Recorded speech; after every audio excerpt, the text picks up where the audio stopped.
Como morreu Lucas, o médico amado da Bíblia? Descubra a verdade e as tradições cristãs. Introdução: o mistério da morte de um gigante da fé. Imagine um homem que, sem nunca ter tocado as vestes de Jesus pessoalmente, capturou a essência de sua vida, morte e ressurreição, com uma precisão cirúrgica digna de um médico. Esse é Lucas, o médico amado, mencionado por Paulo em Colossenses 4,14, autor tradicional do terceiro evangelho e dos Atos dos Apóstolos. Seus escritos não são meras narrativas históricas, são testemunhos vibrantes da compaixão de Cristo pelos marginalizados, pobres, mulheres, gentios e doentes, ocupando cerca de 27% do Novo Testamento. Mas, quando o assunto é sua morte, entramos em um território de sombras e ecos. A Bíblia silencia, e as tradições cristãs tecem um tapete de possibilidades que vão da velhice pacífica ao martírio sangrento. Por que isso importa? Porque a morte de Lucas não é um detalhe periférico. Ela reflete o custo do discipulado no século I, em meio às perseguições romanas e à expansão audaciosa do Evangelho. Neste artigo, mergulharemos na escassez bíblica, nas tradições antigas e nas interpretações modernas. Baseado em fontes patrísticas, hagiográficas e acadêmicas, buscaremos a verdade, ou, pelo menos, o que dela resta após séculos de transmissão oral e escrita. Prepare-se para uma jornada que une fatos históricos, lendas piedosas e lições eternas. Afinal, como Lucas mesmo escreveu em seu prólogo, Lucas 1:1-4, a fé se fortalece quando investigamos com diligência os relatos transmitidos por testemunhas oculares. Quem foi Lucas? Um retrato do médico evangelista. Antes de sondar sua morte, é essencial conhecer o homem por trás da pena. Lucas não era um dos 12 apóstolos. Provavelmente um gentio de origem síria, nascido em Antioquia por volta do ano 10 a 20 d.C. Seu nome grego, Loukas, sugere raízes helenísticas, e sua profissão como médico, iatros em grego, transparece no vocabulário preciso de seus textos. Termos como febre alta, Lucas 4,38, ou fluxo de sangue, Lucas 8,43, revelam expertise anatômica ausente nos outros evangelistas. A Bíblia o menciona 4 vezes, sempre em epístolas paulinas. Em Colossenses 4,14, Paulo o saúda como Lucas, o médico amado. Em Filemão 20,4, como colaborador. Em 2 de Timóteo 4,11, Paulo clama: só Lucas está comigo. E nas passagens nós de Atos 16:10-17, 25-15, 21-23, 21, 1-18, 27, 1-28, 16, onde o narrador se inclui nas viagens missionárias, sugerindo que Lucas era o companheiro leal de Paulo desde a segunda jornada, Atos 16. Ele não testemunhou a crucificação, mas compilou relatos de testemunhas oculares e ministros da palavra, Lucas 1:2, possivelmente incluindo Maria, dada a ênfase em sua perspectiva no Evangelho. Tradições posteriores o pintam como historiador meticuloso, artista, atribuindo-lhe ícones da Virgem e missionário incansável. Eusébio de Cesareia, século IV, o descreve como solteiro, sem filhos, dedicado exclusivamente ao Senhor. Seu Evangelho, escrito por volta de 60 a 80 d.C., e Atos, uma continuação, formam um díptico teológico, de Belém a Pentecostes, enfatizando a universalidade da salvação. Como gentio, Lucas é o único autor não-judeu do NT, escrevendo para audiências helenizadas, com grego polido e alusões à Septuaginta. Sua vida reflete o ideal lucano, compaixão ativa. Ele viajou por Ásia Menor, Macedônia e possivelmente Grécia, curando corpos e almas. Mas após a prisão de Paulo, por volta de 62 a 67 d.C., o rastro bíblico some. O que aconteceu com esse amado que permaneceu fiel quando outros o abandonaram? É aqui que as tradições entram em cena. O silêncio bíblico. O que a Escritura não diz sobre sua morte. A Bíblia é notavelmente lacônica sobre o fim de Lucas. Um silêncio que contrasta com os relatos vívidos das mortes de Pedro, crucificado de cabeça para baixo, ou Paulo, decapitado. Atos termina abruptamente em Roma, com Paulo em prisão domiciliar. Atos 28, 30 a 31, sem menção ao destino de Lucas. As epístolas paulinas param em 2 Timóteo, onde Paulo, iminente à execução, nota a solidão. Só Lucas está comigo. 2 Timóteo 4:11. Nenhum versículo registra seu falecimento. Esse vazio não é casual. Atos foca na expansão da igreja, não em biografias individuais. Acadêmicos como Bart Ehrman argumentam que Lucas Atos foi escrito pós 70 d.C., destruição do templo, priorizando teologia sobre cronologia pessoal. O prólogo de Lucas, 1:1 a 4, enfatiza investigação histórica, mas para edificar a fé, não sensacionalismo. Assim, a Escritura nos deixa com um gancho. Lucas, o companheiro fiel, some das páginas, convidando-nos a tradições extrabíblicas. Esse silêncio bíblico é uma lição.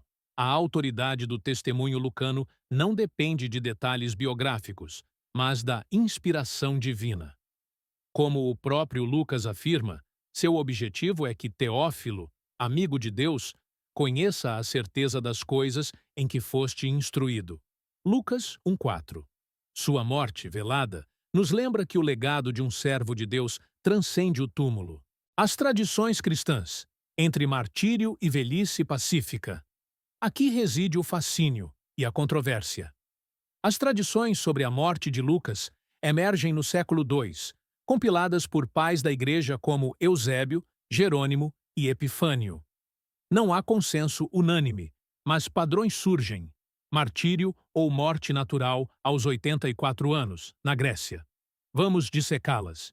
A tradição do martírio, crucificado como uma árvore de louvor. A narrativa mais dramática, ecoada em hagiografias ortodoxas e católicas, pinta Lucas como mártir. Segundo o prólogo antimarcionita, século II, após a morte de Paulo, 67 d.C., Lucas pregou na Acaia, Beócia, Líbia e Egito, convertendo multidões e ordenando bispos, como Ananias em Alexandria, sucessor de Marcos. Retornando à Grécia, foi capturado por pagãos idólatras, que o crucificaram, não na cruz romana padrão, mas pendurado em uma oliveira, aos 84 anos. Fox's Book of Martyrs, século XVI, e fontes ortodoxas, como o Sinaxário etíope, afirmam que sacerdotes gregos o enforcaram em uma oliveira por pregar contra ídolos. Essa imagem poética, o médico pendurado em uma árvore frutífera, simboliza sua vida, enraizado na palavra, frutificando em conversões. A Igreja Ortodoxa celebra seu martírio em 18 de outubro, com vestes vermelhas litúrgicas, cor dos mártires. Relíquias atribuídas a ele, crânio em Patras, Grécia, corpo em Pádua, Itália, com DNA sírio confirmado, reforçam essa tradição. Eusébio localiza seu fim em Tebas, Beócia, onde sofreu martírio. Por quê? Perseguições sob Nero, 64 a 68 d.C., e Domiciano, 81 a 96 d.C., ceifaram cristãos como Paulo. Como companheiro de Paulo, Lucas teria sido alvo. Essa visão inspira. O médico amado curou até o fim, ecoando o bom samaritano. Lucas 10, 25 a 37. A tradição da morte natural, uma longevidade de testemunho. Contrastando, fontes como o prólogo antimarcionita e Jerônimo sugerem morte pacífica aos 84 anos, na Beócia, repleto do Espírito Santo, sem casamento ou filhos, após escrever seu evangelho na Grécia. A tradição católica romana, em seu martirológio, o lista como evangelista, não mártir explícito, e fontes como a Canção Nova e Vatican News enfatizam incerteza. Algumas fontes falam de martírio, outras de idade avançada. Essa visão se alinha com a ausência de menções patrísticas antigas a seu martírio. Tertuliano, Policarpo, Orígenes silenciam. Estudos modernos, como os de Joseph Fitzmyer, veem Lucas como gentil educado, possivelmente morrendo naturalmente pós 80 d.C., em meio a comunidades helenizadas.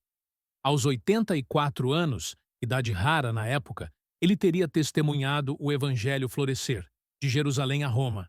Tradição, detalhes principais. Fontes, chave, simbolismo, martírio. Crucificado em Oliveira, na Grécia. Acaia, Beócia, Tebas, aos 84 anos, por pagãos. Prólogo. Antimarcionita. Eusébio. Foxe. Ortodoxia etíope. Frutificação na morte. Eco de Gênesis 3. Árvore. E Romanos 11. Enxerto. Morte natural. Falecimento pacífico aos 84 anos na Beócia, após pregação. Jerônimo. Epifânio. Martirológio romano. Longevidade como bênção. Provérbios 3,16. Testemunho contínuo. Ambas convergem na Grécia e na Idade Avançada, sugerindo um núcleo histórico. Lucas pregou lá até o fim. Evidências históricas e acadêmicas. Desvendando o véu. A erudição moderna é cética quanto a detalhes hagiográficos, mas valoriza o contexto. Eusébio, História Eclesiástica 3.4, cita tradições orais do século II, mas adverte contra fabricações. O cânon muratoriano, c. 170 d.C., atribui Lucas Atos ao médico pauliniano sem menção à morte. Análise de DNA em relíquias paduanas, 2001, indica ancestralidade síria, alinhando com Antioquia, mas não prova martírio. Críticos como Ehrman notam discrepâncias teológicas entre Atos e Paulo, questionando a autoria unificada, mas a tradição persiste. Em fóruns como Christianity Stack Exchange, debatedores notam a ausência de martírio em pais primitivos, sugerindo lenda posterior para equipará-lo aos apóstolos. No Brasil, fontes como Paulus Editora e Fasban equilibram.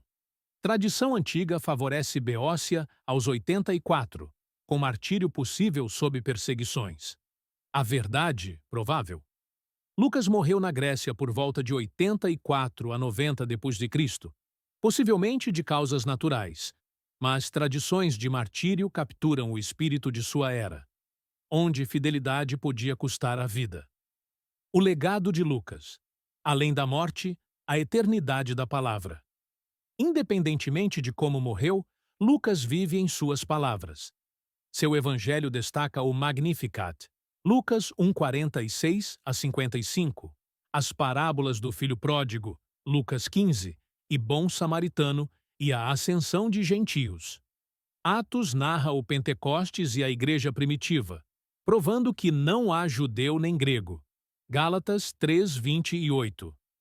Como padroeiro de médicos e artistas, tradição o crédita com ícones marianos, Lucas inspira profissões de cura e criatividade. Sua festa, 18 de outubro, nos convida a emular sua diligência, investigar, escrever, testemunhar. Conclusão. Escolha a fé sobre a certeza histórica. A morte de Lucas permanece um enigma. Martírio heróico ou repouso sereno? A Bíblia silencia para que foquemos no essencial.